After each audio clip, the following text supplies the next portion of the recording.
नमस्कार, मी प्रभाकर लोंढे, खडतार प्रवास वर्तमानपत्राचा तथा खडतार प्रवास यूट्यूब चॅनलचा मुख्य संपादक। आज आपण धाराशिव या ठिकाणी जिल्हा अधिकारी कार्यालयाच्या समोर आलेलो आहोत। या ठिकाणी उपोषण स्थळ आहे। या उपोषण स्थळावर दाऊदपूरचे काही शेतकरी अमरण उपोषण करत आहेत। आज 2 दिवस झाले उपोषणाला आणि हे उपोषण यासाठी आहे की आमचा शेतामध्ये जाणारा जो रस्ता आहे त्या रस्त्याचा निकाल आमच्यासारखा लागलेला आहे। मग तो निकाल तहसीलदारचा लागला, जिल्हा सत्र न्यायालयाचा लागला, तरीही ज्यांच्या विरोध निकाल लागला ते विरोधक आमच्या शेतामध्ये येऊन आमच्या शेताचा बांध पुरावा नष्ट करण्यासाठी साफसफाई करत आहेत। आणि म्हणून आडवाय गेल्यानंतर आम्हाला ट्रॅक्टर भरून लोक येऊन मारहाण करण्यासाठी, आमच्यावर दबाव आणण्यासाठी आमच्यावर येतात। आणि म्हणून या गुंड प्रवृत्तीच्या लोकांपासून आम्हाला न्याय मिळावा आणि आमच्या शेतातला रस्ता निकाल लागल्याप्रमाणे आमच्या ताब्यात द्यावा आणि आमच्या जीवितास होत असणारा जो धोका आहे त्याचं संरक्षण करावं, अशा पद्धतीची मागणी जिल्हाधिकारी कार्यालयाच्या समोर अजिनाथ विश्वनाथ पांढरे, नामदेव विश्वनाथ पांढरे, रावसाहेब विश्वनाथ पांढरे, कमलाबाई अजिनाथ पांढरे, सखूबाई नामदेव पांढरे, छायाबाई साहेबराव पांढरे या सर्व शेतकऱ्यांनी आज उपोषण चालू केलेलं आहे। काल उपोषण चालू झाले, आज 2 दिवस झाले।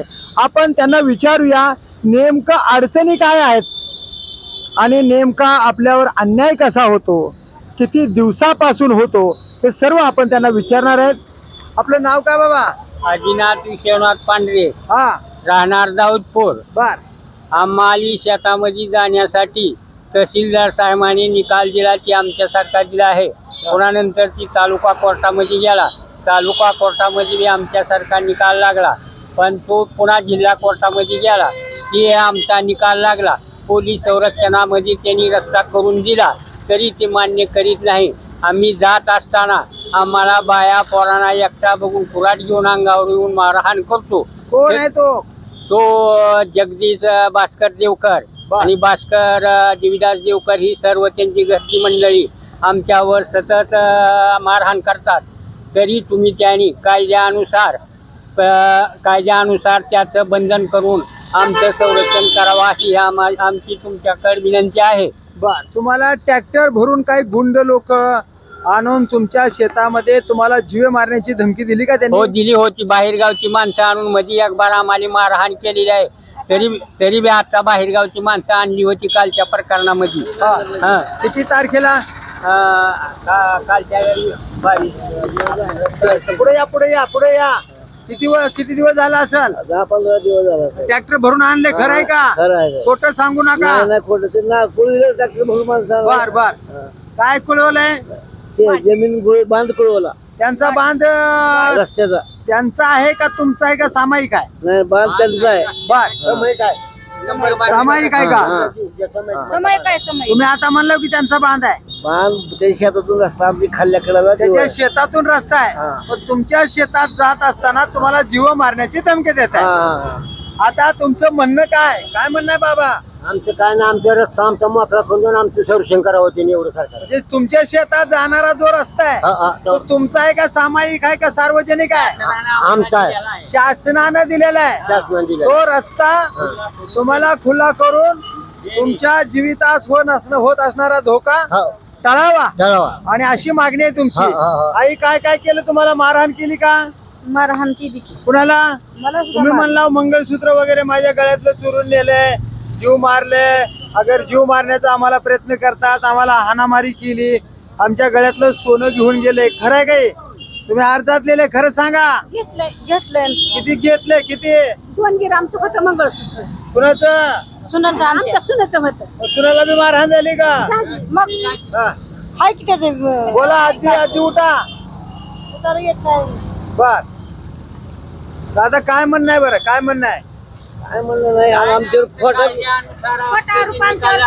त्याप्रमाणे करून देणे आणि आमच्या जीवितहानाचे संरक्षण करणे, त्याचं कायद्यानं बंधन करून देणे. आणि समजा नाही झालं तर तुम्ही काय करणार? आम्ही इथंच बसणार. मग काय काढती तर मारण्यापेक्षा इथं मेलेलं बरं नाही. आम्ही इथंच मारणारच आहोत. हा, इथंच मारणार आहोत बघा. बर. उठणारच ना. शेताकडे जाऊ जर देत नाही तर किती जण आहेत? किती जण? आम्ही 6 जण इथंच मारणार आहोत. किती जण आहेत तुम्हाला मारणारे, विरोध करणारे? मारणारी मग 5 जण. 5-7 जण आहे का? हा. बाहेर जाऊन जाणते त्यानं माराय माणसं. काय नाव आहे जो तुम्हाला माराय माणसं आणतो, त्याचं नाव काय? जगदीश भास्कर देवकर. आणि त्यांच्या सोबत किती आहेत? त्यांच्यासोबत त्यांचा भाऊ विठ्ठल दगडू देवकर, पुन्हा मंगेश भास्कर देवकर. जगदीश काय म्हणा, जगदीश भास्कर देवकर. देवकर. तर हे दाऊदपूरचं प्रकरण आहे. तालुक्यातलं आहे, उस्मानाबाद तालुका, धाराशिव तालुक्यातलं. साधारणपणे 20-22 किलोमीटर सुद्धा अंतर नाही. या दाऊदपूरमध्ये जगदीश भास्कर देवकर हा एक त्यांच्या शेताच्या शेजारी शेतकरी आहे, गुंड प्रवृत्तीचा आहे असं त्यांचं मत आहे. आणि तहसीलदारने यांच्यासारखा म्हणजे अजिनाथ विश्वनाथ पांढरे, नामदेव विश्वनाथ पांढरे, रावसाहेब विश्वनाथ पांढरे, कमलाबाई अजिनाथ पांढरे, सखूबाई नामदेव पांढरे, छायाबाई साहेबराव पांढरे यांच्यासारखा निकाल दिला तहसीलदारने. रस्ता मोकळा करून दिला आणि तोच निकाल पुन्हा तालुका न्यायालयामध्ये घातला. तोही निकाल यांच्याच बाजूला दिला. दोन्ही निकाल आपल्या बाजूला असताना सुद्धा हा गुंड प्रवृत्तीचा शेतकरी, काही गुंड वृत्तीचे लोक ट्रॅक्टर भरून घेऊन यांना जीव मारण्याचा प्रयत्न करत आहेत. यांचं मत आहे की जिल्हाधिकारी साहेबांनी पुन्हा एकदा लक्ष घालून आम्हाला जो निकाल दिलाय त्या निकालाच्या नियमाप्रमाणे आमच्या शेतात जाणारा रस्ता आमच्यासाठी वाहित करण्यासाठी, जा-ये करण्यासाठी मोकळा करून द्यावा आणि आमच्यावर जे हल्ला करणारा व्यक्ती आहे त्यांचं बंधन करावं आणि आमच्या जीवितास होणारा धोका टाळावा, अशीच मागणी त्यांची आहे. तर बघूया जिल्हाधिकारी साहेब कीर्ती किरण पुदार साहेब हे कसं लक्ष देतात आणि या शेतकऱ्याला कसा न्याय मिळतो तेच पाहूया येणाऱ्या काळातच. मी प्रभाकर लोंढे, खडतर प्रवास वर्तमानपत्राचा तथा खडतर प्रवास यूट्यूब चॅनलचा मुख्य संपादक.